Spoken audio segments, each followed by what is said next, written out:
going on, everybody? Welcome to the Titans Time Podcast. My name is Tanner Staggs, and I am here, as always, with my brother Tyler Staggs. Tyler, before we get into the content of the show and get everything kicked off, go ahead. It's plug time. Let's get everything in and let them know how they can support us. If you want to support us, guys, if you're listening to the audio pod, make sure you subscribe, follow, whatever it is on whatever platform you're listening to us on. Also, make sure you rate us 5 stars, leave us some comments, questions on there. We really appreciate that. If you're watching on the YouTube video, go down, red subscribe button, turn it gray, click the bell beside that, post notifications on so you never miss when we upload a video, like the video, share the video, and go down and leave us some comments on the video. Y'all been doing a really good job of liking the video here lately. Let's get those comments rolling too. We really love that interaction. And guys, the last way to really support the podcast is the merch. Go check the merch out. Go to titanstimepodcast.myshopify. That's shopify.com/collections. Also, make sure that you're following us on social media, the ones that we're most active on. Twitter is Titans_time. Facebook is just Titans Time. And then Instagram is Titans Time Podcast. All right, Tyler, let's get into the show. Today, one of the most important things that there is to talk about is luckily something that we have not had to talk about since last season, but also, unfortunately, something that we're having to bring back up, and that is COVID-19. So why don't you just go ahead? Just take it over here. COVID-19 and the Titans, and the media absolutely just any chance to drag the Titans through the mud. Like, oh, look what's happening. The Titans are having another outbreak. Oh, this and that. They went down to Tampa, and some of them went out to dinner with Ryan Suckup, and he has it. Like, come on now. The Titans didn't have any trouble with this until they went down to Tampa, and they've even come out and said that any of the players that went to dinner with Ryan Suckup, they haven't tested positive. So, tell me how that's the Titans' fault. And even I can't tell you. Even Bruce Arians with his comments, I don't know if you've seen those or not, but he's like, I run a tighter ship down here in Tampa Bay, and the Titans come down here and they just had to learn the hard way. And okay, dude, you got your damn kicker that's on the reserve COVID list as well, so don't get too all high and mighty there just because you won the Super Bowl last year. Okay, so first of all, here's my thing. It's like unfortunate and just absolutely not a good thing to see, not only just from the Tennessee Titans, but anyone in the NFL that is testing positive for COVID. But like, why the media, Bruce Arians, whoever it is, why do you have to come and drag the organization through the mud, like you said?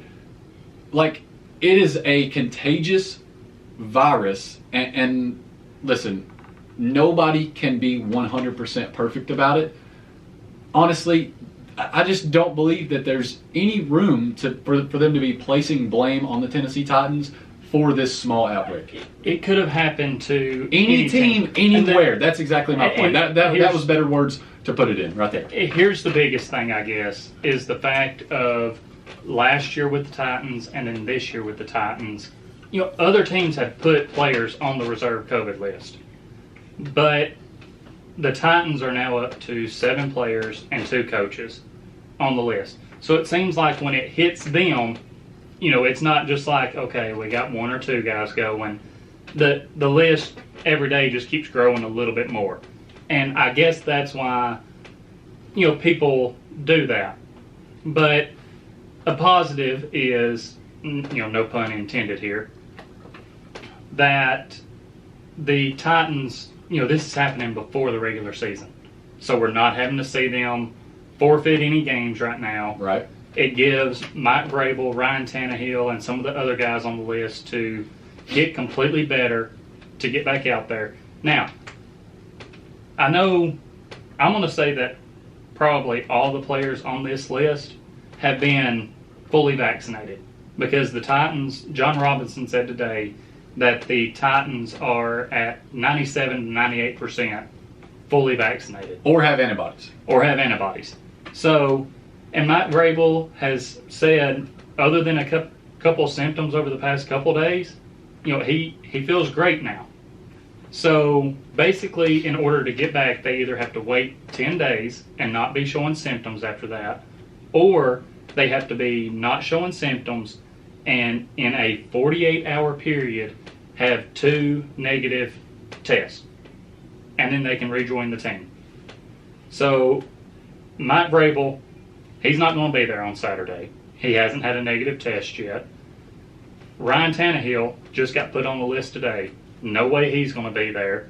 Which, not like he was probably going to play all that much anyways. Right. And then you had the special teams coach, Craig Ackerman, who earlier this week when Vrabel had first tested positive, Craig Ackerman was the one running practices.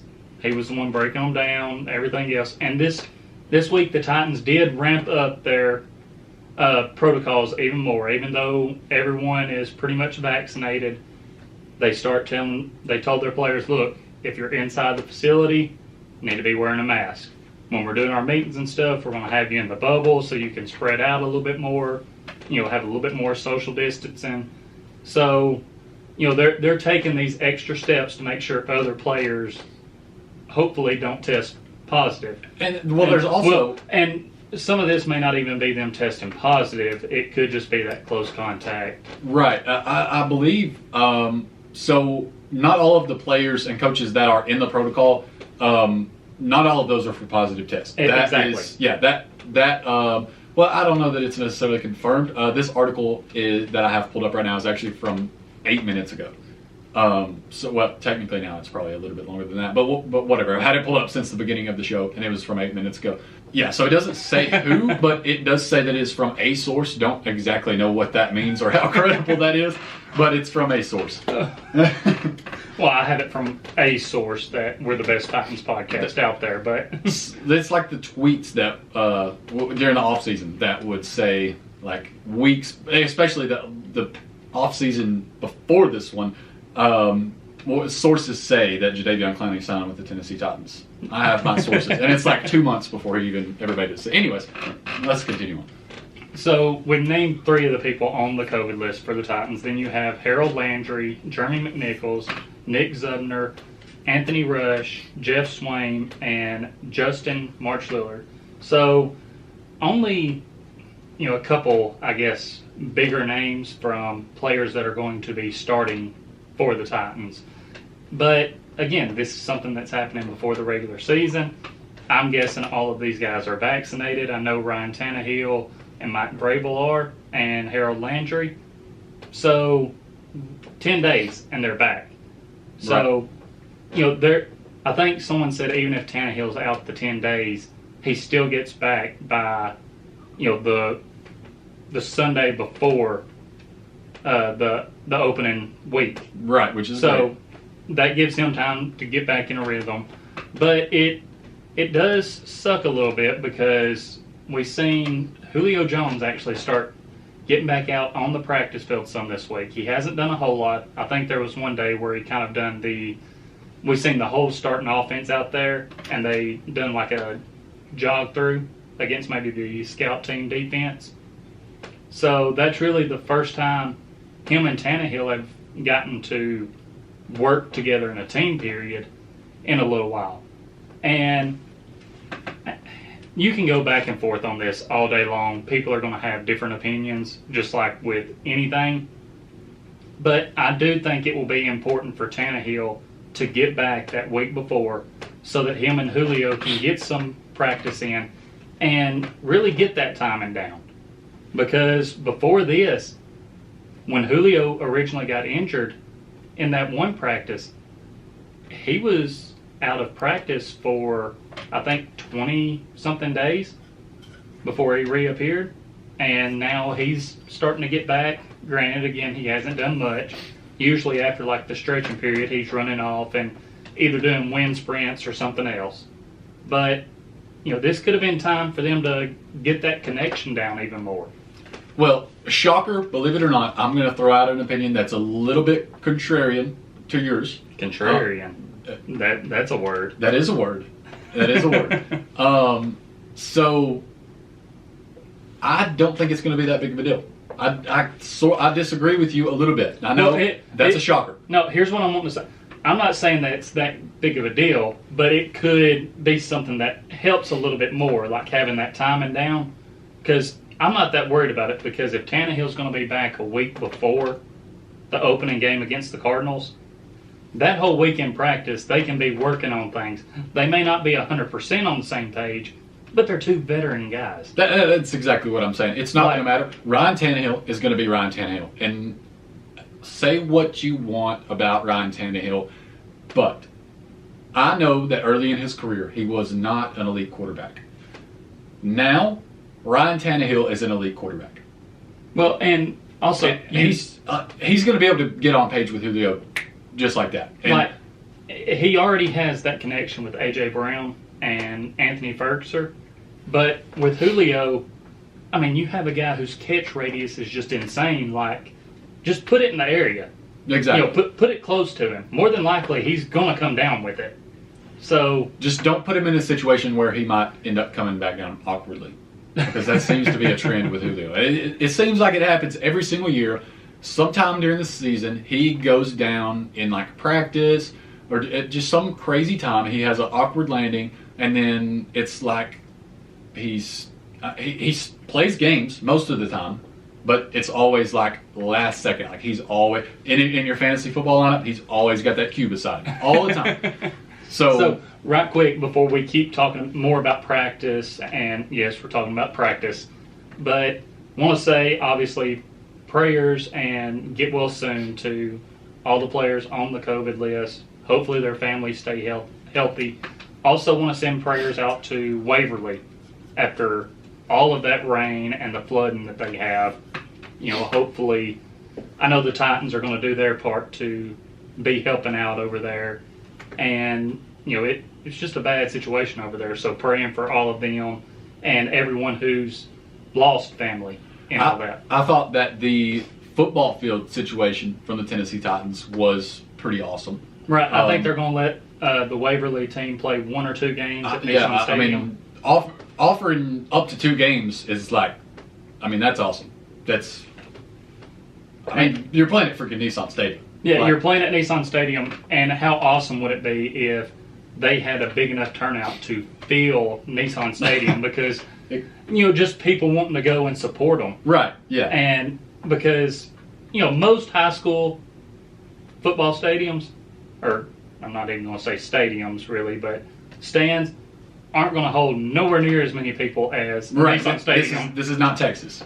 So, and obviously the situation that has gotten them that offer is unfortunate. Right. It's a bad situation. But still, absolutely an awesome offer from the Titans. And, the football team, if they end up getting a chance, which I'm sure they're going to take them up on that offer, I'm sure that they're just going to think that's awesome. And that's something that just honestly is just a memorable thing, I played a game at Nissan Stadium. So anyways, I want to talk about someone that is on the COVID list that is, I don't know whether or not they will have a chance to be, I'm assuming that they want a chance to be back for this preseason game. If they do not play, I think it's going to be really, really just a bad situation for them. That is Jeremy Mcnichols. I feel like he really needs that opportunity to go out and play. I'm just going to tell you, I think even if Jeremy Mcnichols went out and played, I don't see him making that running back room. I don't. You have Micah Sargent who has just emerged, and he's got to be a fan favorite, right? I've just seen praise for him from all the Titans fans, and I'm hoping that he makes this team because I said it in my reaction video to the last game. The 2 preseason games that the Titans have played, he's led them in rushing. Jeremy Mcnichols against the Buccaneers had negative rushing yards. And Sargent he would not take no. He was not going down in the backfield. And again, he's a smaller back, but he's dragging 5-6 guys 10 yards down the field. He's an absolute beast. By the way, if Bruce Arians were running a tighter ship down in Tampa Bay, I don't think the score would have looked quite like it did. Even though it was a preseason game, don't think it would have quite looked like that. But go back, watch that preseason reaction video, because obviously we're not going to go that deep into it in this episode. Go back and check that out on our YouTube channel. But you have a very good point about Mcnichols. Like, this game, not just for him, but a lot of other people, and they have to hope that they don't test positive. This is your make or break game to make this final 53-man roster. Exactly. There's only 3 this year. So, only 3 games. You know, that's really big, and if you're not out there, then you know you're losing your chance to show something that you may not have been able to show yet, or maybe you've been working your ass off and proving yourself, but you're not able to play this game, and next thing you know, another guy steps up and they're like, man, we got to go with him. Exactly. You know, the guy behind you, he makes that play, or he does whatever it is that they need to do to get that edge over you, and you're just not able to play in the game. Yeah, I mean, maybe and give it a fighting chance. Maybe you've been close with this person in camp, and y'all are battling for this spot, and they're able to go out and play and just have a game. Exactly. So that was the point that I wanted to make about Mcnichols there. And you know, you brought up a guy who this game could be big for. I'm going to bring up a guy who had a big game this last preseason game, and then has still translated it to practice, and that's Elijah Molden, who right now Chris Jackson's out, and for the first preseason game and even through camp, we were maybe thinking, man, is he going to be our starting slot cornerback? Right. Like, is this what we're going to have to deal with? And then Elijah Molden finally gets his chance to play and played lights out. And that needs to be our starting slot corner. Elijah Molden, lock him in. And even in practice, he went up earlier this week over Cam Batson, which I know Cam Batson, smaller receiver, but it's not like Elijah Molden is Caleb Farley's size. If Caleb Farley outjumped Cam Batson to get an interception, you'd be like, that'd be like me outjumping you. I mean, pretty much. I mean, but I mean, even actually more of a height advantage for Farley. Yeah. But you have Elijah Molden, who's 5'10". They're similar in size, and he's skying up above Cam Batson, getting the interception. Now, he did get beat by Mason Kinsey on a deep corner route later on in practice. But still, I mean, he's a guy who's he was a late third-round pick, and he's showing, I'm here. I mean, with how the Titans corners have been playing, I know Caleb Farley, you can tell he's still knocking the rust off. Exactly. But once he gets that rust knocked off, we have our young cornerback core of Elijah Molden, Christian Fulton, and Caleb Farley. I'm starting to get really excited about those three. Chris Jackson is also young. Even though he might not be great right now, you can still be excited about Chris Jackson. He needs to show me a little bit more before I get excited about Chris Jackson. You know, he needs to show me a little. Don't sit over there and act all high and mighty like you've been some Chris Jackson praiser. No, you don't even. All I'm saying is that he's got the potential there to turn into something. I mean, you can't rule him out yet. Anyways, and then you also have to look back to the safeties, and there's a lot to be excited about there. There's a Monty Hooker who, honestly, I mean, I feel like we've been high on a Monty Hooker since we first started this podcast. We have. We have, yeah. I thought, especially you. I thought he would find his role as the slot corner. I mean, I really thought you did. I thought that was where he was going to be, but I think things are working out better the way that it is now. Right. And really the reason that I thought he would find his role there was because I thought that Kenny Vaccaro would be with the team for longer. And so I thought, well, okay, that's the spot he's going to be able to get into the quickest and start to make an impact. But obviously, different plans for Kenny Vaccaro, and that just goes to show you that just because you feel some way about somebody before the season or at the beginning of the offseason, that does not mean that they will be on the roster by the time the next season comes around. That's right. And I think it worked out just like it needed to. We have Hooker back there at one of the safety positions. Again, I'm just going to repeat this. Elijah Molden needs to be our starting slot cornerback. And I've seen other people make this comparison, and I thought this at first too. How the Titans moved Logan Ryan around and done different things with him. Granted, Logan Ryan was older at the time when they were really doing more of this. So, maybe he didn't make as big of plays, but these corner blitzes, they would bring him on, him getting the sacks.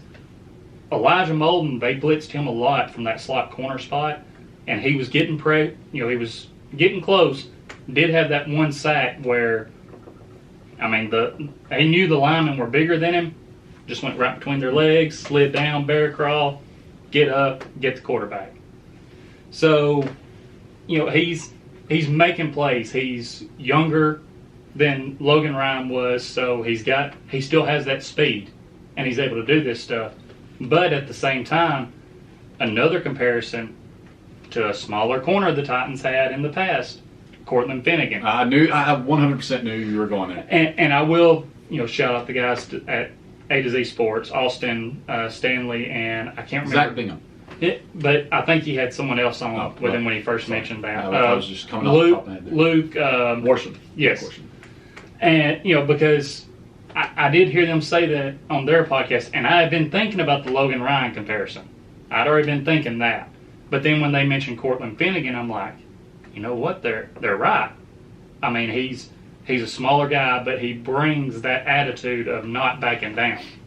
Let's just hope that he doesn't come into contact with Andre Johnson at any point in time in his career. I don't think he has to worry about that. So now I want to move to a position that has been a hot topic throughout training camp, throughout the start of the preseason, and tell me you're talking about wide receivers. I'm talking about wide receivers. I want to get your opinion on the wide receiver room right now as it stands. Honestly, as much as to fill the people in that are listening to the podcast, to fill me in, because I really only know what I have heard from you for the past 5 or 6 days, and what little bit I have seen on Twitter for the past 5 or 6 days. I couldn't watch the game on Saturday because I was working all day. You've been having a busy schedule. I haven't had time to catch back up and go back and watch it.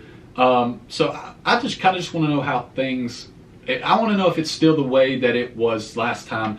I kind of knew how things were going down. So it's starting to get a little bit more interesting going into this last preseason game. I know that Des Fitzpatrick was able to end up with a touchdown in the last preseason game. He got a touchdown. It wasn't necessarily a confident touchdown. He caught the ball with his body. And, the throw probably could have been a little bit better and helped him out on that some. But he did get a touchdown. Well, let me guess. Matt Barkley threw it?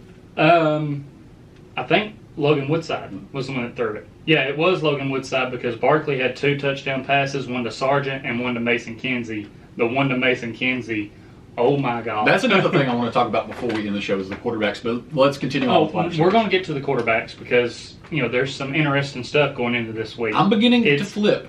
Well, it's really a competition right now, right, is the thing. But going back to the receivers, Des Fitzpatrick. So earlier this week, Christian Fulton, he's been having an amazing camp, been having an amazing couple preseason games where he's played. Des Fitzpatrick beat Christian Fulton on a deep route, caught the pass for a long touchdown. And apparently he's made a couple more really good catches. So it's one of those things where back pushed against the wall, and he's starting to show something. He's starting to make some things happen. Which is a good trait to have. That's a trait that as a coach, would you not sort of see that as, okay, this kid started to have some pressure on him? But you also have to ask yourself, is it too late? Has he waited a little bit too long to have this start happening. I think a lot will depend on how the next preseason game goes. And that's why I'm excited to see it. But right now, and I think I actually commented back to one person that commented on our last video. A lot of people are high on Mason Kinsey. We're high on Mason Kinsey. The problem you run into, though, and I even said this to them, is are the Titans going to be willing to keep 2 smaller receivers? Because more than likely, we're talking about them keeping 5 or 6 receivers. They may surprise us and keep 7. I think it'll be 6. So let's just base it off 6. Right. You have A.J. Brown, Julio Jones. Josh Reynolds he got hurt again this week. So that one could go up in the air a little bit. He's going to make the team. So right now, we're going to lock in. I mean, do you agree with that? His placement is questionable, but he's going to make the team. Don't do this. The money. Here's the thing. The money. Really, look at the money. It doesn't matter. He's making less than $2 million on a 1-year deal. Do you think it would really bother them that much to cut him? Look, I have to play a little bit of devil's advocate here on that. I mean, really, I know you are a Josh Reynolds guy. I think it would bother them to cut him because he's going to end up on another team. And honestly, let's just say that let's lock him in for now. Let's lock him in. So, A.J. Brown, Julio Jones, Josh Reynolds. You have Chester Rogers. Who's going to make the team? He's going to make the team because it's special teams. Special teams, but he's also come up with some big catches. And, so that helps out. Right. If you get your quarterback's trust and they know that they can go to you in big situations, that helps out. But he had a return against the Buccaneers that got called back. Yes, he got caught by the kicker. That kicker had a hell of an angle, though. I'm just going to tell you. But he solidified his spot there. Now, this is where it can get tricky because Marcus Johnson, he was having a good camp. Things were going good, but here lately, haven't heard as much about him. So, could he be dropping off? You have Mason Kinsey, who has last 2 preseason games led the Titans receivers in yards. He got a touchdown in training camp. He had 2 touchdowns the other day. Elijah Molden, who had a good game against the Buccaneers, Mason Kinsey was the one that burned him on that deep corner route. So he's showing things. A lot of people I say a lot of people, there's other people out there who believe he deserves to make this team. I'm leaning towards he deserves to make this team. There's some people out there who label him as a practice squad guy. But is there a spot for him to make the team? That's the $1 million question. I mean, it is. Because, again, the Titans, for the most part, want bigger receivers that can block. Yeah, that can, honestly. And when you already have Chester Rogers, who's we're assuming is a lock, you would be keeping 2 guys there that fill the same role for you. Yeah, who basically fills the position that Mason Kinsey would fill if he wasn't there. I mean, Mason Kinsey, if he were to beat out Chester Rogers, he would be the punt returner, kicker. Like, that is the role that he would play. And honestly, Chester Rogers plays that punt return, kick return role better. So, and then you have, again, another guy, Des Fitzpatrick, who's starting to come on. Who they really, I feel like John Robinson, mostly John Robinson, you have to think that he wants Des Fitzpatrick to turn this around and make the team. You have NWI. And Des Fitzpatrick could be the guy, that could be the guy that he edges out, is Nick Westbrook. So you have these guys, and then you still do, which even though you haven't been hearing much about Racy, he gets praised for his special teams play, being a gunner, running down. But out of those guys, who do you take your chances more on of if you waive them, they're going to clear waivers to be on your practice squad? At this particular point in time, the way that I feel about it is it's very similar to the way that I felt last week. I believe it was last week that I said this.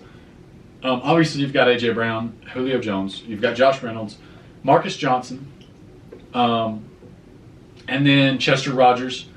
And as the sixth player, you keep I'm blanking it. Racing McMath. I feel like Racing McMath over Nick Westbrook as the special teams player, because Westbrook would be the special teams player. They kind of have that same role type thing going on. I think you keep McMath because I think he's the better receiver, and then he can still fill that special teams role. And then if you keep the seventh receiver, if they have a shocking, if for some reason they do that, they keep seven, Des Fitzpatrick, not Mason Kinsey, because there's a guy that plays the same role that's already 2 spots ahead of him. So here's playing devil's advocate again. One thing I'm going to throw out there. You take and you say you only keep Chester Rogers. What happens if he gets hurt? I mean, you don't know for sure that Cam Batson or Mason Kinsey, if you waive them, that they're going to make it to your practice squad. And even if they make it to your practice squad, another team can still swoop in and pick them up. So then you're down your slot receiver and returner. Okay, here would be my response to that. Yes, you would be down your slot receiver, okay, and you would be down a returner. Now, you can fill both of those positions. You have someone. Who you gonna fill the returner position with? You have someone on the roster who can fill both of those positions. Now, it's not going to be the same player that can fill slot, and you're not going to find that in one player. But Darrington Evans is a hell of a returner. Is hurt. Yeah, but you're just listening. There's a very good chance that he would be back. If you go off right now. Okay, right. Well, they're not hurt right now. So if you're going off right now, then you're good. I'm saying if Chester Rogers got hurt right now, Darrington Evans is hurt right now. Well, I mean, if he got hurt right now, then, I mean, technically it's before the cut, so they would just keep Mason Kinsey. So here we go. I'm just saying, like, technically. But you get what I'm saying. Say Darrington Evans. I think there are people that they could put back there that could do a decent enough job that you don't have to. And honestly, I think that Mason Kinsey is a lot more likely than Des Fitzpatrick to make it to the practice squad. Just being brutally honest. I mean, I don't know. I still don't know about that one. Des Fitzpatrick is taller. He's bigger. He is more of an NFL wide receiver. If that makes sense. I believe that Mason Kinsey is a better route runner, and I believe that he can make the tougher catches. I mean, I just think that based on the upside of who Des Fitzpatrick is, just physical-wise, I know that's not a word, but it makes sense. Let me ask you this. Is the main thing because he's a 4th-round draft pick? I mean, I really think about this. 4th-round draft picks get cut all the time. Here's what I'm going to say. I feel like, now, don't get me wrong, I did say that Des Fitzpatrick could have been cut by the second cut. Like, not the 53, not the cut down to 53, but the one before that. The cut down to 80? The cut down to 80. I couldn't remember exactly what. See, I knew that they wouldn't be gone at the cut down to 80 because the Titans were relatively close there. Right. So, I don't know. I don't think it's because he's a 4th-round pick. I just think that it's because there is so much potential there because of the fact that he is a bigger receiver and that he is more athletic. I just think that teams would be more likely to take a chance on him than they would with Mason Kinsey. Again, and that's why this is so difficult when you get down to the bottom of the Titans receivers, because there's so many different scenarios that you can throw out there, and players who, like we mentioned, they've been playing out of their mind and in my opinion, have earned a roster spot, but is there a place for them? So I have something else that, and sorry, I know I interrupted you, and no, you're good. I whatever. Anyways, I feel like one major point that just sums up the Mason Kinsey versus Des Fitzpatrick thing is that I feel like you can find 10 guys like Mason Kinsey with the punctual route running, the toughness, the hours and hours of practice that go into making the sure hands that he has.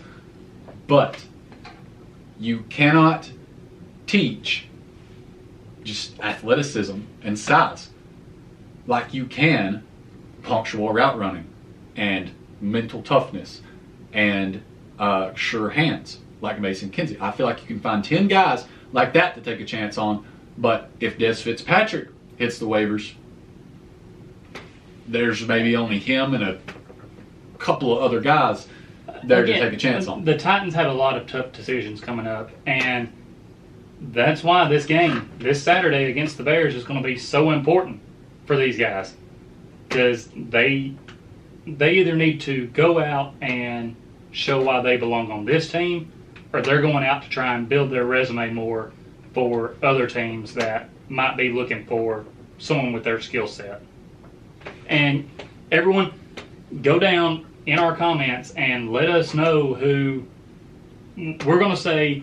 Give us your 6 receivers that you think make the Titans roster, because that's what kind of everyone I think has been thinking, is that the Titans will keep 6. So go comment who you think the 6 receivers will be. If you're listening on podcasts, go down and leave us a review. Or if you can't go down, whatever. If you don't want to go leave a review, or if the platform doesn't have reviews on there, go on Twitter, Titans_time. Tweet at us who the 6 are that you think will end up making the final roster. Yeah, and so moving on from the receivers, because we've talked about them a lot, which, like you said, it's a hot topic. It is. But some good news. Aaron Brewer passed his physical. He's back with the team now. Absolutely amazing news. That's one of my favorite guys on the line. That helps out our offensive line depth. But now let's switch to the quarterbacks. I think this is going to be the last thing I have for the show today. Me too. We know that Matt Barkley is going to be starting this Saturday. But Vrabel did say that every couple of series they were going to be switching out. So that's what leads everyone to believe, okay, this is a real battle. And honestly, I really think that the game, I feel like a lot of times practices are what determine whether or not a guy makes the team. I feel like the game is 100% going to be what determines this backup role. Oh, yeah, for sure. I mean, that's... If Logan Woodside has the same trouble that he had against the Buccaneers, and Barkley has the same success that he has against the Buccaneers, he's got it wrapped up. I think this is an absolute... and all I've done is went back and looked at the stats. I don't know anything about how the game looked, aside from just a couple of clips that I've seen on Twitter. But I was very against Barkley before the first preseason game.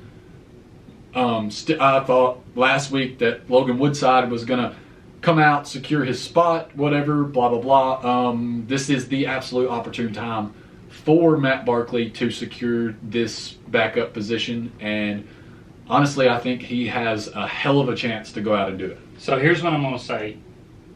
After the first preseason game, we got on here, we talked, and given the circumstances of how much Atlanta blitzed Logan Woodside, we thought he played a good game. We thought he'd come out and done what he needed to do. I actually thought he had the better first game. But the thing you have to factor into that also is Barkley didn't have that much practice time with the Titans before that game. So he didn't have as much of the playbook that he could dive into. And that's a great point. So going into this second game, like I said, if you look at the stats, Logan Woodside's stats weren't that bad necessarily. But the Titans' offense just was not moving that well with him in at quarterback. Whereas with Matt Barkley, they were moving a lot better. And I think if he comes out and the offense is able to do the same thing with him leading them and Woodside has trouble again, I think it's going to seal the deal. So let's be... this is just a thought-provoking question. I feel like that just came to my mind. Because a thought that was running in the back of my mind was, which one of these guys do you want to take over the team if Ryan Tannehill happens to go down with a season-ending injury? And my thought process behind that, after I thought about that question, was Neither one of them, really. So here's my thing is, if something actually happens during the season, are either one of these guys actually, other than the game that Tannehill goes down in, are either one of these guys actually going to end up playing the rest of the season, or would the Titans make a trade for a quarterback if they were still in a good position to make the playoffs? Man, why are you bringing that question like right at the end here? No, that's a good question to ask, but I think that the Titans would, whatever backup they keep, I believe that they would probably have faith in that backup and try and put it in their hands. And you have to ask yourself, really, I mean, I get what you're saying. If Tannehill goes down, do I feel comfortable with either one of these guys going in? As of right now, probably not. We would have to, really we would have to see how they do. Say Tannehill goes down in the first half of a game. Right. And Barkley or Woodside, whoever the backup is, comes in and they do a good job against that starting defense of whoever they're playing, that can give you some hope. Right. There. Because right now we've mainly just been seeing them against other backups. Not to take anything away from backups, because these guys have been good enough to make it to the NFL. Exactly. So it's a tough question, but it comes down to, if they get called on a little bit, who do you feel more comfortable with? Who do you think would do better? As of right now, I'm leaning more towards Matt Barkley. Yeah, and I am too. I just feel like the reason that question popped into my head is just because, if it's closer to the end of the season, and obviously it would have to be before the deadline, whatever. But if the Titans are in a good spot, looks like they might make the playoffs, they're playing great. I don't want to be going into the playoffs with Matt Barkley. I don't want to be going into the playoffs with Logan Woodside. Obviously, don't hope that situation happens. But in my opinion, but here's the other thing. If that's the case, say Tannehill were to, say for some reason he were to go down at the end of the season, right before the playoffs, you can't trade for a quarterback. Yeah. You're past the trade deadline. That is the question that you have to answer. Who are you comfortable with leading the team into the playoffs if Ryan Tannehill goes down? Like I said, that's a good question. And I think the guy that we're going to have is Matt Barkley. That's all I can say right now.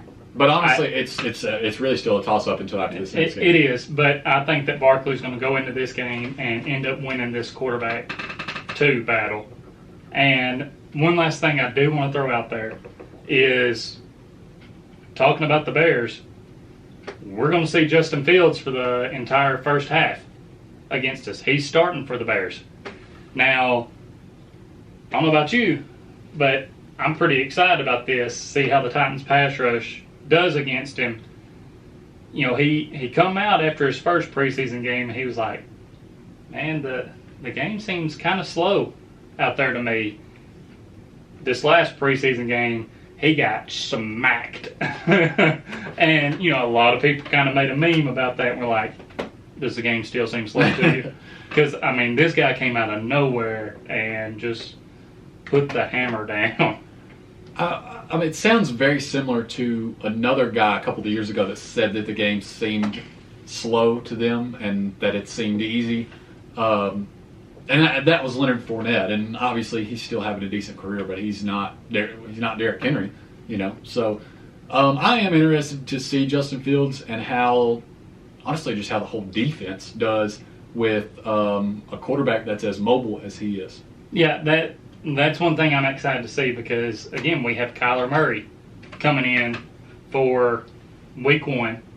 Then, even though he's a little bit older, doesn't maybe move as much, you have Russell Wilson week 2. Well, he has to move because his offensive line, 15 people in the backfield all the time.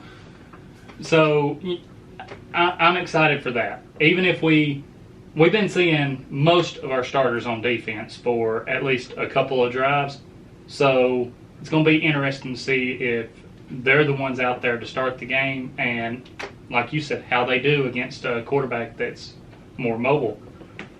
And we're getting just one step closer to week 1, regular season. We are, and starting next week, we'll know the 53-man roster. There we go. I mean, honestly, I don't know. There's a lot of unknowns going into that, so I'm interested to see how it gets cut down, and I'm sure. Well, I don't know yet. Actually, I was going to say that. Never mind. Let's just. Do you have anything else to talk about? I don't think I have anything else. Well, thanks for watching. This has been Titans Time, and as always, Tighten up.